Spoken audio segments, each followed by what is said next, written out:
dare to raise your head above the pulpit, the dean will come along and knock it off for you. I'm configuring a clockwork figure, wearing that gown. We will be unveiling her at Mr. Diffle's party. You said the dean wanted to sell Pie Street. That land is worth 100 times that value. If they clear the slums, that is. And the plague's doing that for them. You know him? No. I can show you where he come from, though.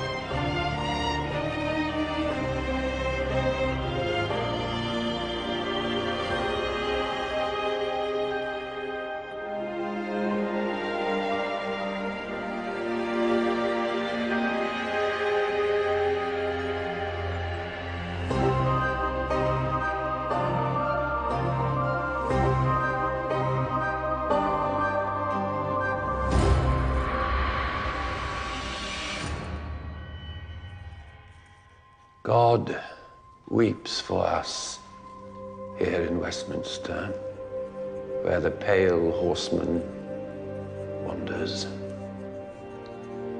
where the sword of the devil strikes out against us, where his foul, malignant plague seeps into the souls of all who turn their backs to heaven.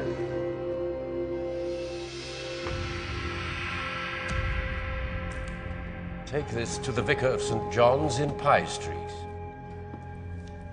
Where the devil's sword strikes out against us, where his foul and malignant plague seeps into the souls of all who turn their backs to heaven. For it is the devil at work here. That which God cast out, and that which God, in his sorrow and his vengeance, has unleashed to punish our corruption. Enough! I've heard enough of this. You say that we ourselves are to blame for all these horrors that surround us. You say that God himself punishes us for nothing more than living our lives? No. This disease is not the hand of God. It's not a work of the devil. This poison here in Pie Street is in the water itself. The well has been deliberately poisoned by human hand. These are not the words of God. These are lies, spoken in a house of lies. No more.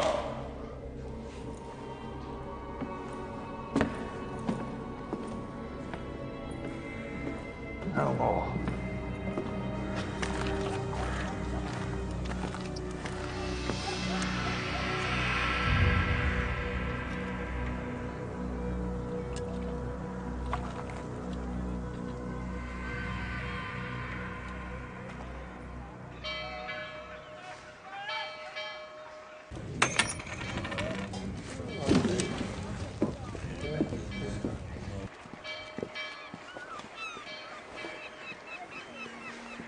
What did you find out? A ship was due in port 3 weeks ago carrying timber and ice. Never arrived. It's under quarantine as a plague ship. It's the one our dead friend was on. They brought the plague into London on purpose. Where are the crew?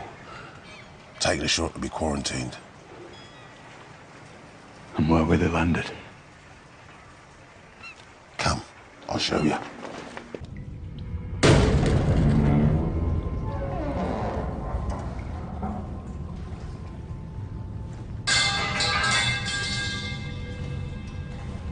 This is not a place to quarantine men. A place to forget them. They're up there.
The Lord is my shepherd. Yea, though I walk through the valley of the shadow of death, I shall fear no evil.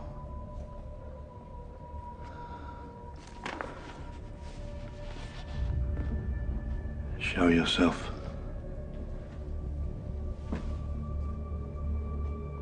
Your words in the pulpit today could not be ignored. By the Dean. By God Almighty.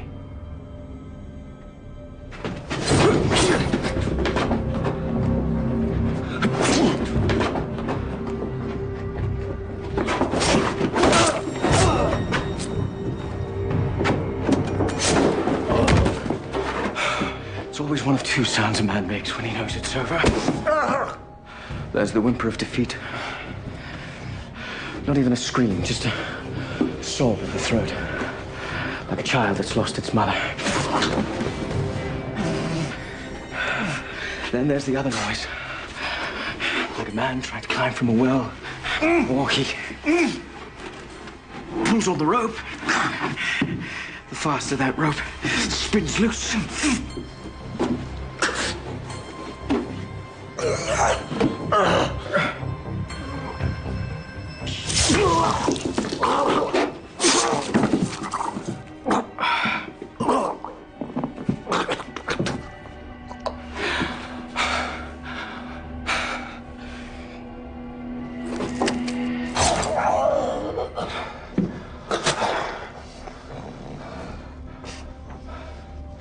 Your heart is a strong one.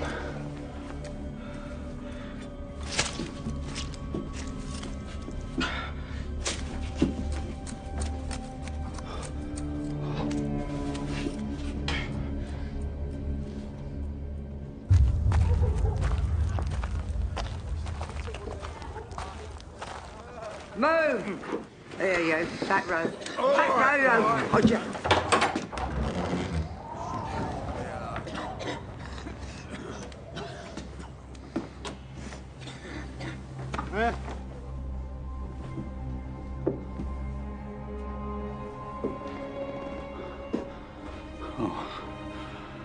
Oh, no, no, no.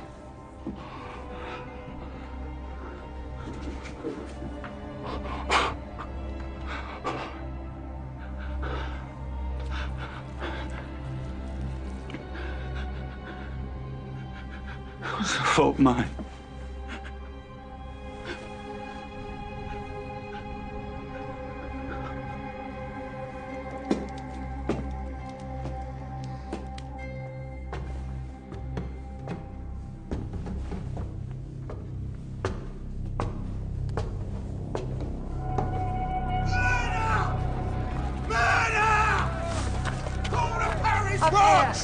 Come on, he's on the roof! Yeah!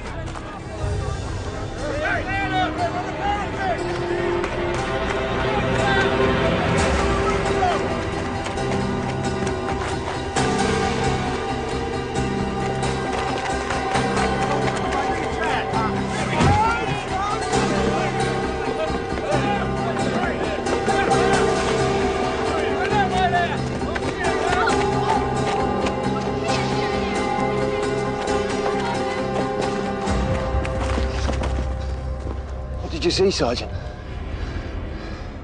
I saw the killer. I saw his face.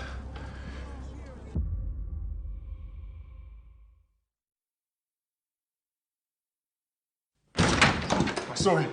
I saw the man fleeing, Inspector. The killer we're looking for is John Marlott.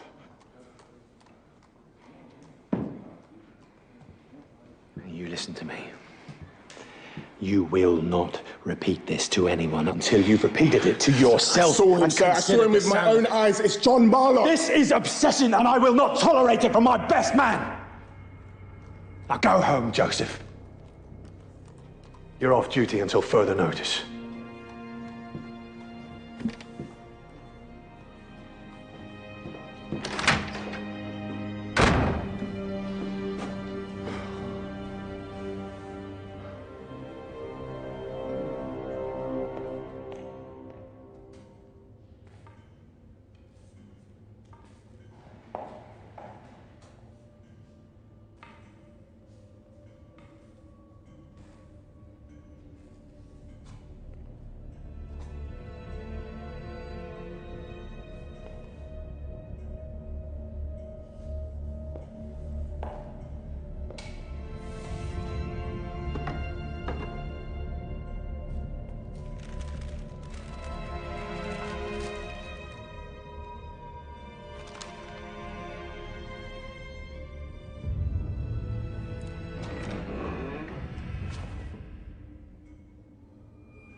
Hello?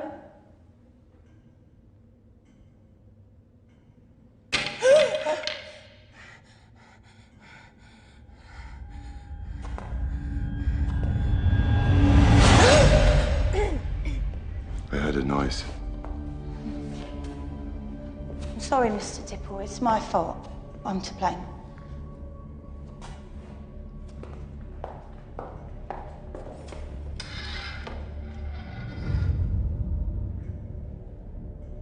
Are you well? Scared myself in the dark, sir, that's all. Good night. Good night.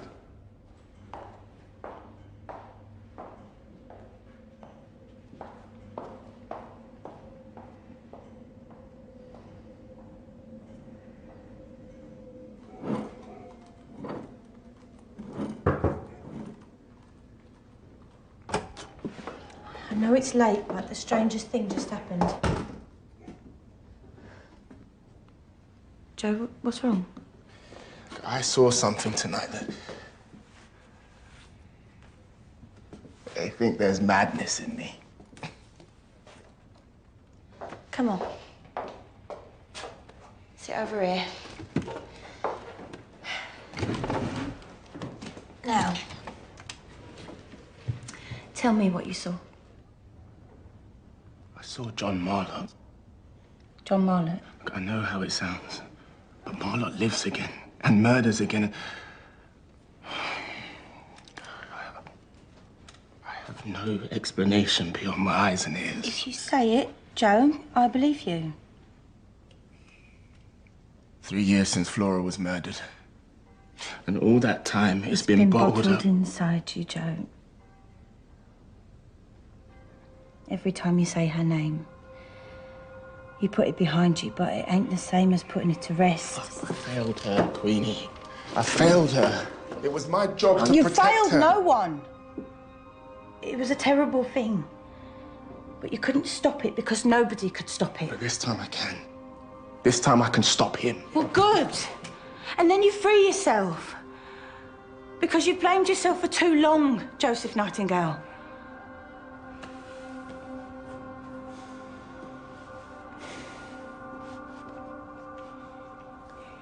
You said something happened tonight.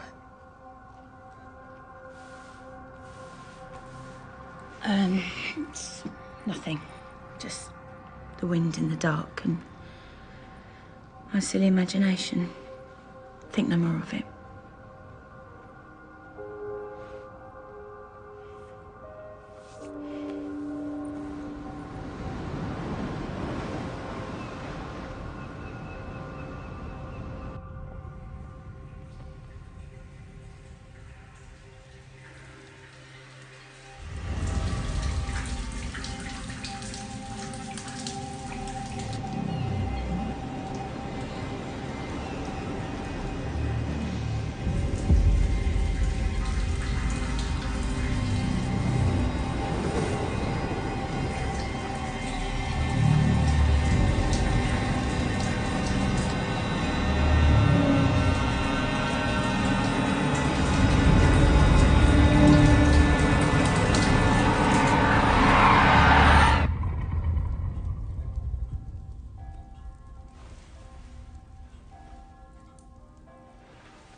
Good morning. Morning. Thank you. I have a favor to ask you. Yes. I've been invited to a grand occasion tonight. The invitation is for two, and I thought you might be able to accompany me. I hardly possess the skills to pass in such company. All right, Mr. Martins. I'm somewhat overwhelmed by the thought of it. I feel you might be the only one to understand my nervousness.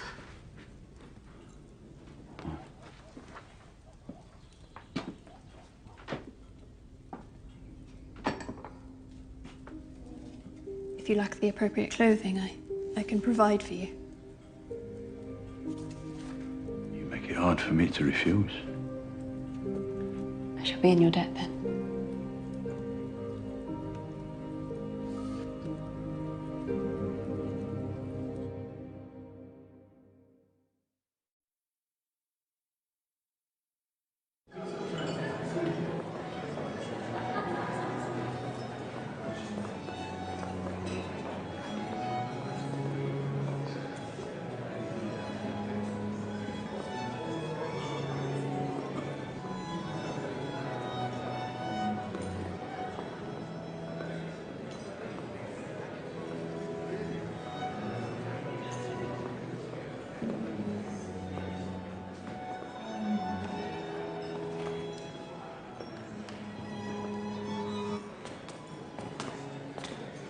Sir Robert? Ah, my dear Mr. Dean. Mr. Rehnquist? Home Secretary. It's very unfortunate that the sad business of these murders seems to hamper us in our parallel endeavors. I blame the newspapers, fanning the fires of public alarm. But in truth, we are close to apprehending the guilty man. I believe another murder has taken place in Pie Street only last night. Is that not correct? As I say, you can be assured an arrest is imminent. Dio Valente. We shall all sleep safer in our beds. Dio Valente.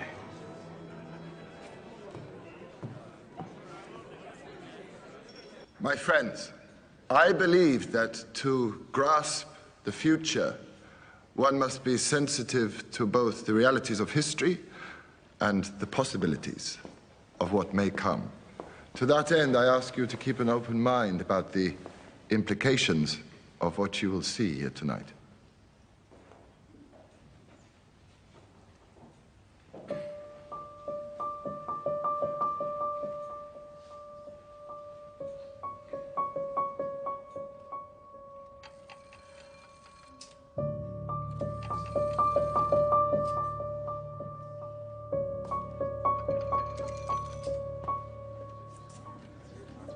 Sometimes in life, you meet people who understand that beauty does not lie in the eyes of the beholder, but somewhere much deeper, beyond the tepid assumptions of convention, found contained in a place that, quite beyond expectation, removes one's breath.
Excuse me, sir, are you lost?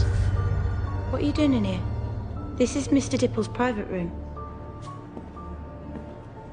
My mistake.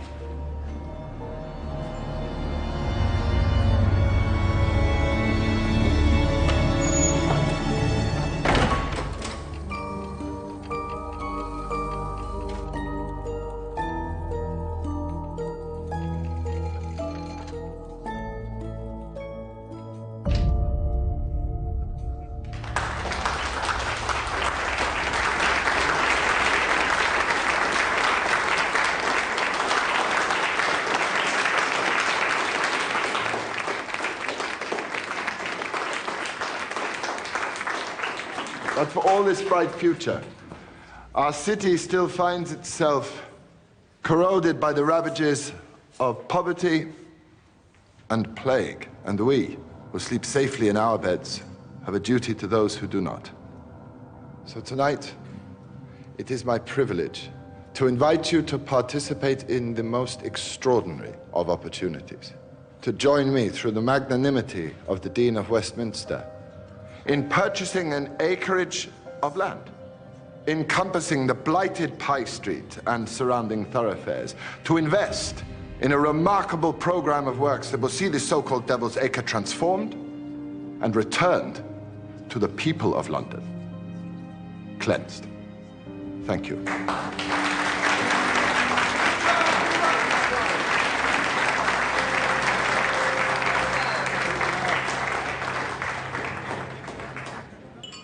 Yours is a noble goal, Mr. Dipple, but I cannot help notice that you speak of estates belonging not only to the church, but to the crown. Well, the king has put his seal to it and granted royal assent. Has he? This business of the murders has placed a question mark on your ability to accomplish a complex range of social reforms, where, in plain, he feels that Mr. Dipple's ambitions are of a more achievable nature. It's a matter of the King's confidence. No more.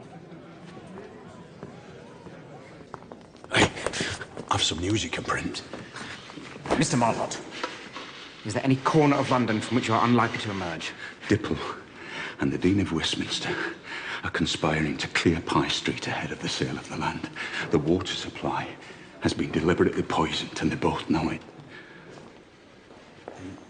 It is my belief the Church has been feeding me false information. If that is the case, then do you think Lord Harvey is still playing a part in all of this? I don't know.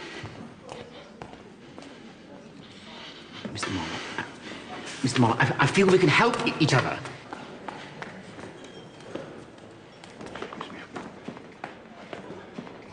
Mrs. Rose, please, let me take you home. Not leaving now, I hope. No, of course not. Frederick Dipple. Jack Martins. Jack Martins. Yes. Mrs. Rose, I have to speak to somebody, but would you wait? I have a matter I'd like to discuss with you. Of course. Mr. Martins. Please, Mrs. Rose. What has We must become so leave. pressing? Mr. Dipple's endeavours have criminal intentions.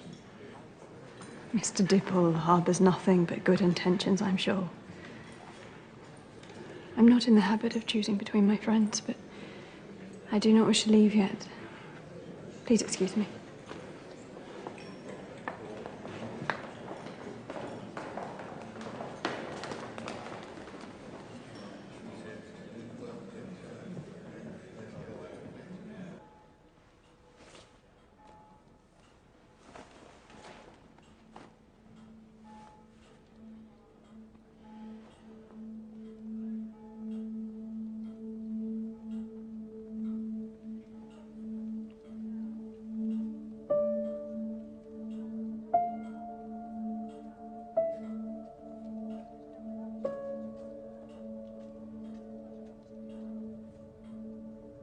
He's in need of some refinement, a collar, perhaps.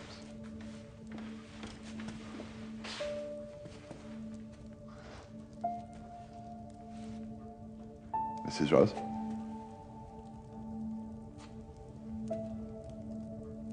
I'm sorry I did not know you would provoke such emotion.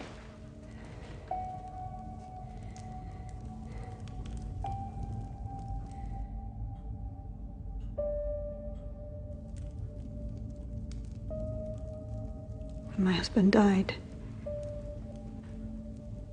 he left me with our 3-year-old son. And when Sam was 7, he was taken too.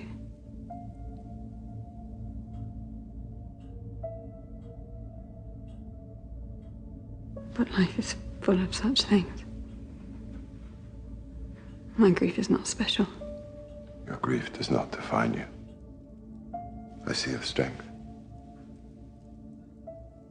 You're not one to push it into the shadows, to let it fester, to poison you. You're wrong. I am completely poisoned by it. I understand.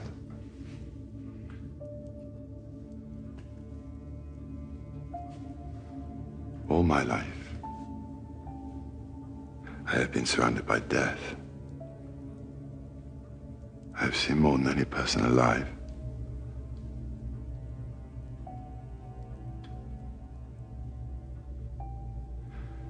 But to know your grief is to have power over it. I live with my grief every day. Yes, but you think your grief is a weakness. I have to leave. Can't look at you anymore. It's not fair to her.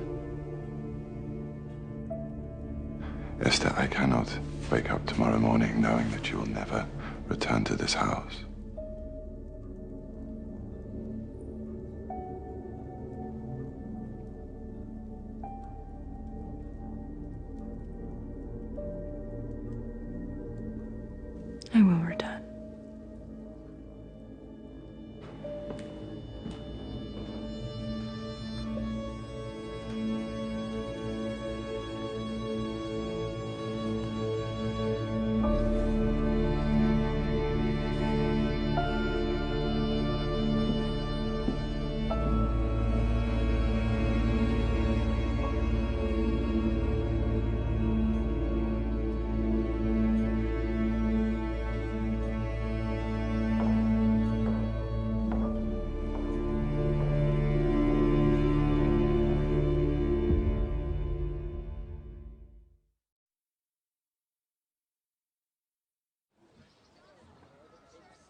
Look who's awake. You found what you're looking for, soldier? I was wrong about Daniel Harvey. Wrong about everything.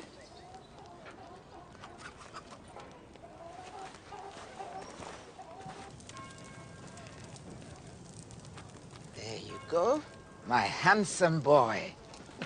Never a chore when it's over so fast, eh?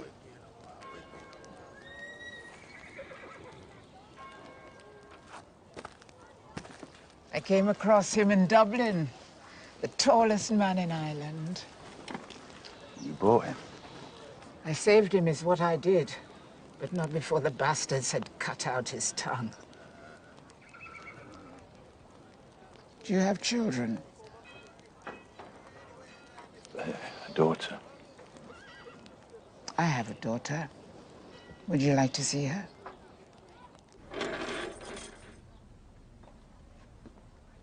There is my joy. God wanted to take her, but I wouldn't have it. So I saved her. She seems so alive. She is alive. I talk to her every night. How old is your daughter? She was 3 months. Was. She died. But she seems so alive to you. I can't help myself, Mr. Marlott. The unwanted, the freaks. I'd save them all if I could. Why? Because no one else will.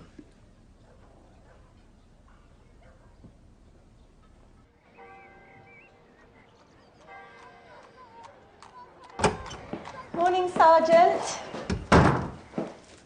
Thought you might need something healthy for breakfast. I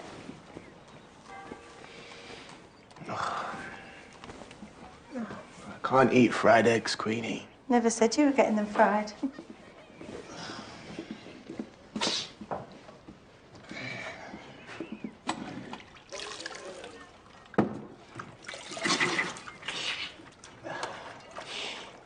What scared you the other evening? It was just a noise in the dark. There's this room where he keeps all these contraptions of his, and there was a strange book and a door that can't be unlocked. Scared me, that's all. Scared in the dark. Like you were every night in the Foundling House. No, this was different. Last night during the party, I saw this odd fella, and it seemed like he just appeared right where the door is, like he was trying to get in. Wasn't he a guest? Where's my other boot? No, he weren't no guest. He seemed lost, and he looked none too healthy neither, like the sun doesn't touch him none. Bit like you, actually. What? You could do with getting yourself out in the fresh air. Doesn't do you no good being cooped up in here. Yeah, well, doesn't do you much good either. Look at us, Joe. Two sides of the same coin we are.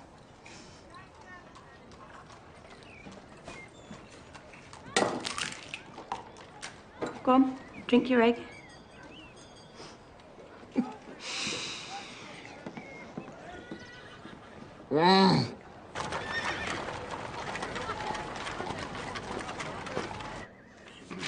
Right, lads. This is the beast we're after. Westbrook, you'll be leading the charge. Every man out in the cobbles. With me. You're the last person I want to see around here today. I want to be put back on duty. Not a chance. Go home. What's going on? They're arresting the sideshow giant for the murders. He's camped about half a mile from Pye Street. They say matches the description, sir. This isn't right. Virgil, it's not him. It's John Marlott.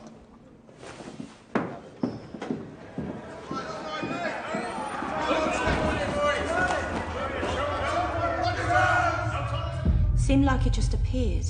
right where the door is. He seemed lost. A lost soul.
What's wrong?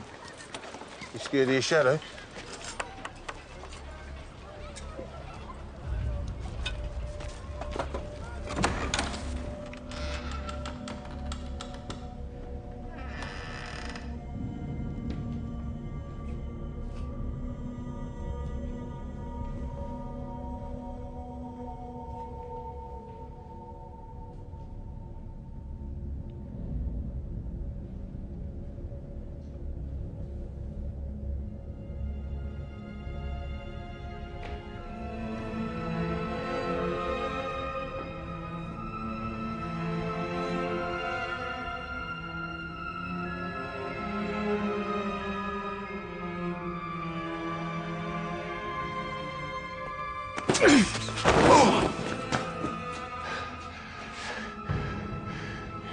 Daniel Harvey.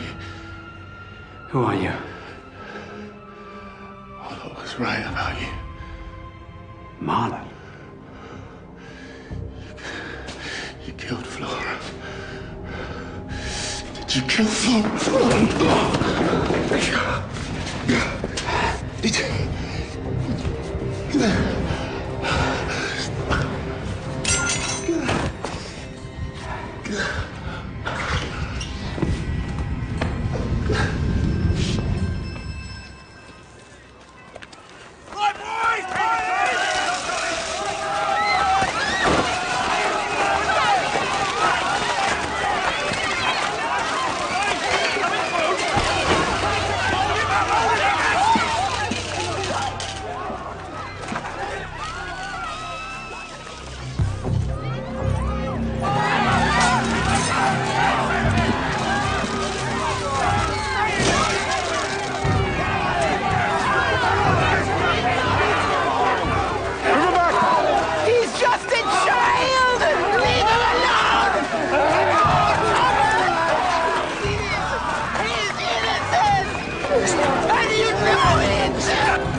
I'm sorry.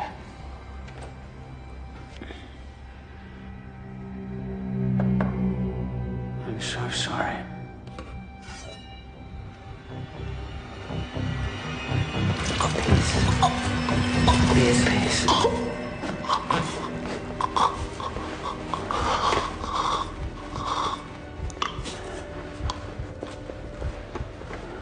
It was you. If it brings you peace, yes. She died at my hand.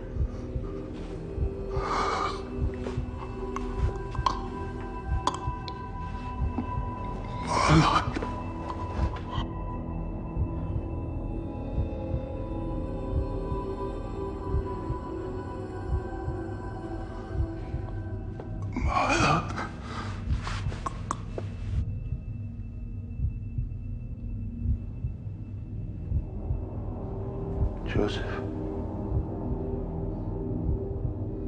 What do you see? Tell me what you see.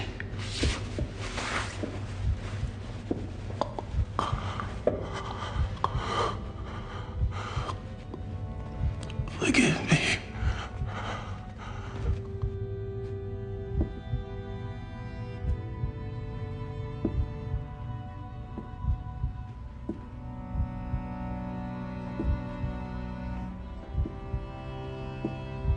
I can't hear you.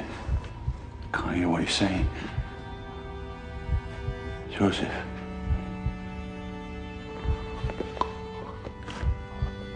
Forgive me. Where are you, Joseph? Where are you?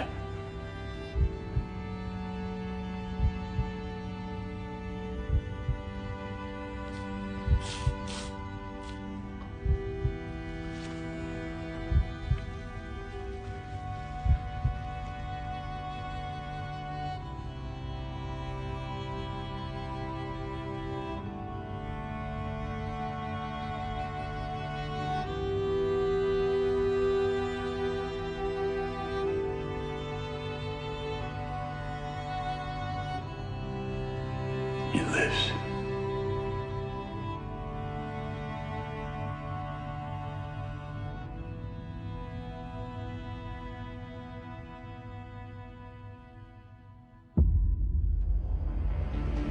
We've had some information regarding the death of one of our sergeants. Lord Harvey is alive and back in London. Does the name Daniel Harvey mean anything to you?